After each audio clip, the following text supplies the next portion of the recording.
Décédé le 27 mai dernier, le général Idriss Firmin Ngari reçoit les hommages de la République au gymnase du Prytanée militaire de Libreville. L'arrivée de la dépouille, un moment aussi solennel que de forte émotion.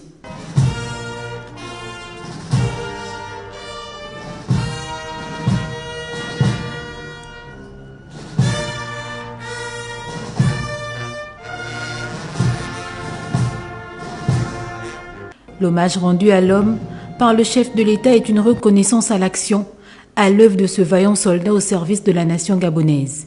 Dignitaire et homme politique de haut rang. Avec lui, l'ensemble de ses frères d'armes, venus témoigner eux aussi leur amour et attachement à ce dévancier. L'ensemble des institutions et l'administration du pays ont naturellement emboîté le pas. Les témoignages en mémoire de l'illustre disparu sont l'incontestable marque qu'il a été à la fois chef de famille aimant et homme politique hors pair. Le général a profondément marqué ma carrière et celle de plusieurs officiers, plusieurs camarades officiers de notre génération. Et je garde le souvenir d'un homme de loyauté forte. Il a toujours su entourer son action par ses proches collaborateurs, sans jamais négliger le mérite des autres. Nous te serons éternellement reconnaissants et nous te rassurons que nous ne t'oublierons jamais. Nous gardons de toi ta rigueur, ta droiture, ta sincérité et ton franc-parler. Tu disais toujours « mes enfants » devant qui que ce soit. Quand c'est vrai, il faut dire la vérité.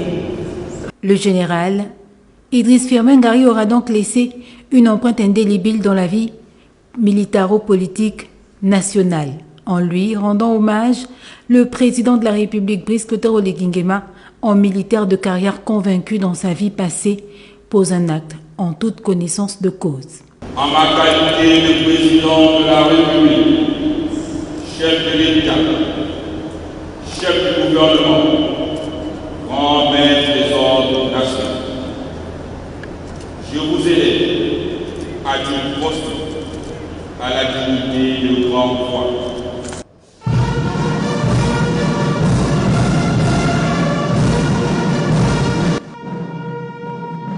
Au moment où il s'apprête à rejoindre sa dernière demeure, la nation a voulu lui reconnaître, une fois de plus, les efforts consentis au bien du Gabon en l'élevant, à titre posthume, à la dignité de Grand Croix. Après Libreville, la dépouille du général Firmin Idriss Ngari, affectueusement appelé général Tonnerre, regagnera la province de Haut-Ogooué, précisément Ngoni, sa ville natale, où il sera inhumé.